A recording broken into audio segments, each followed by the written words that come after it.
موسیٰ علیہ السلام نے فرعون کے سامنے دعوت حق پیش کی اور ہر ممکن فرعون کو سمجھانے کی کوشش کی، یہاں تک کہ فرعون کے اوپر اللہ کی طرف سے طرح طرح کے عذابات بھی آئے، اور حضرت موسیٰ علیہ السلام کو اللہ نے معجزات بھی عطا فرمائے۔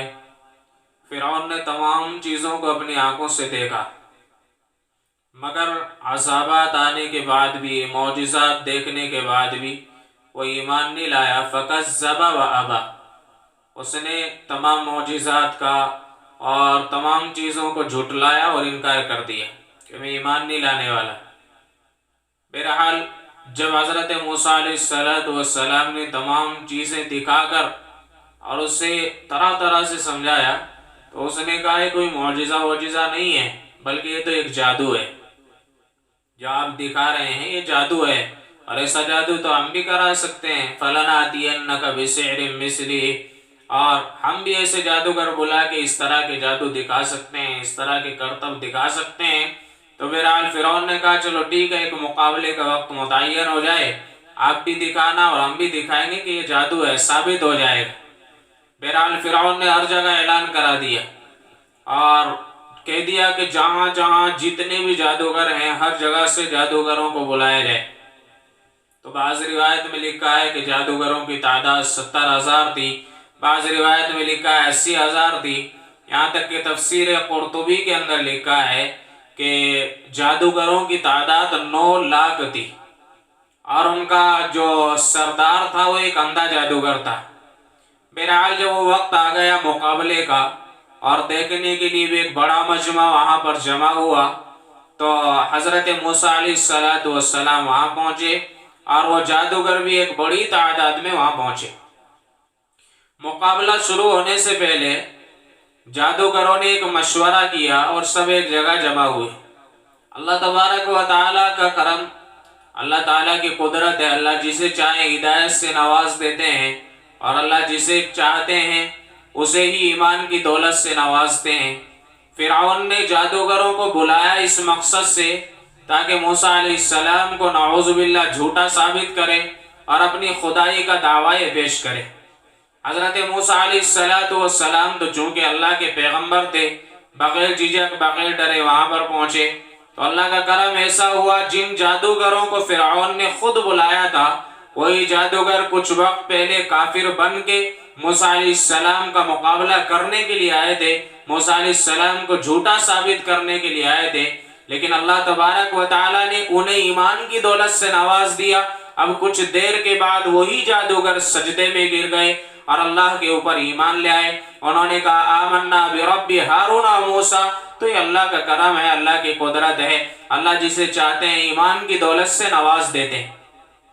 بہرحال علماء کرام نے لکھا ہے کہ فرعون نے جن جادوگروں کو بلایا تھا موسیٰ علیہ السلام سے مقابلہ کرنے کے لیے، ان جادوگروں کو اللہ نے ایمان کی دولت سے نوازا۔ تو اس کی ایک بہت بڑی وجہ لکھی ہے مفسرین نے کہ اس کی وجہ یہ تھی کہ انہوں نے موسیٰ علیہ السلام کا ادب کیا تھا، انہوں نے وقت کے نبی کا ادب کیا تھا، ان کے ساتھ ادب سے پیش آئے تھے۔ حالانکہ اگر وہ چاہتے تو بے ادبی کے ساتھ بھی پیش آ سکتے، کیونکہ ایک طرف تو فرعون ہے، ظالم بادشاہ ہے، بلانے والا وہی تھا اور ان کے پاس میں سب کچھ طاقت بھی تھی، اور موسیٰ علیہ السلام ادھر تنے تنہا تھے۔ تو اگر وہ چاہتے تو موسیٰ علیہ السلام کے ساتھ بے ادبی سے بھی پیش آ سکتے تھے، لیکن حضرت موسیٰ علیہ السلام کے ساتھ، وقت کے نبی کے ساتھ وہ ادب کے ساتھ میں پیش آئے، تہذیب کے ساتھ میں پیش آئے۔ اللہ تعالیٰ نے اسی وجہ سے ان کو ایمان کی دولت سے نواز دیا۔ لکھا ہے کہ جب وہ مقابلے کے وقت میں سب ایک جگہ جمع ہوئے اور انہوں نے مشورہ کیا کہ بھئی کیا کرنا چاہیے، تو ان کا جو سردار تھا اندھا جادوگر، بہت بڑا مجرب تجربے کار تھا، بڑی عمر والا ہو چکا تھا۔ تو اس نے کہا دیکھو بھئی، ہمارے سامنے والا یعنی ہمارا مد مقابل موسیٰ جو ہے، دو صورتیں ہیں، یا تو واقعتاً وقت کا نبی ہے، اللہ کی طرف سے بھیجا ہوا پیغمبر ہے۔ اگر وہ واقعتاً نبی ہے، اللہ کی طرف سے بھیجا ہوا پیغمبر ہے، تو ہم سب مل کر اس کا مقابلہ ہرگز نہیں کر سکتے۔ ہم پھر ہارنے ہی والے ہیں، یہ بات پکی ہے، کیونکہ ہم ایک جادوگر ہیں، اور اللہ کی طرف سے جو بھیجا ہوا پیغمبر ہوتا ہے وہ کوئی جادوگر نہیں ہوتا، اس کے اوپر تو واقعتاً اللہ کی طرف سے معجزات عطا کیے جاتے ہیں۔ تو بہرحال کا ایک صورت تو یہ ہے کہ ہمارا مد مقابل سچا ہے اور اللہ کا بھیجا ہوا پیغمبر ہے۔ دوسری صورت یہ ہے کہ وہ جھوٹا بھی ہو سکتا ہے، اور اگر وہ جھوٹا ہوا تو پھر ایسی صورت میں وہ ہمارا مقابلہ نہیں کر سکتا، کیونکہ ہم تعداد میں اس سے کہیں زیادہ ہیں، ہم پھر اس کا مقابلہ کریں گے۔ تو بہرحال اس نے کہا چاہے کچھ بھی ہو، چاہے ہمارا مد مقابل سچا ہو یا ہمارا مد مقابل جھوٹا ہو، ہم ہر حالت میں اس کا ادب کریں گے، اس کے ساتھ میں تہذیب سے پیش آئیں گے۔ اب سب نے پوچھا کہ بھی ادب کا کیا صورت ہے، کیا طریقہ ہے، کیا کریں ہم ایسا کہ بھئی ان کے ساتھ میں ہم تہذیب سے پیش آئیں؟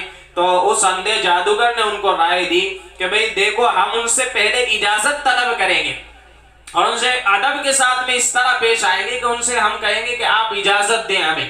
جب ہم اس طرح اجازت ان سے مانگیں گے تو یہ ان کا ادب بھی ہو جائے گا۔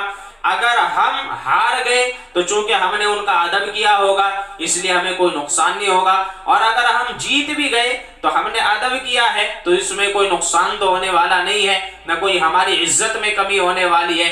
تو بہرحال انہوں نے ایسا ہی کیا۔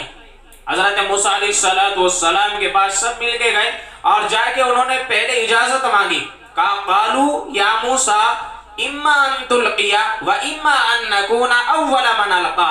موسیٰ علیہ السلام سے وہ اجازت طلب کر رہے ہیں، آپ پہلے ڈالنے والے ہیں، یعنی آپ پہلے جادو دکھانے والے ہیں، جو کچھ دکھانے والے ہیں، ہم پہلے اپنا کرتب دکھائیں، اپنا جادو دکھائیں۔ موسیٰ علیہ السلام نے فرمایا بل القو، تم آپ ہی ڈال دیجیے۔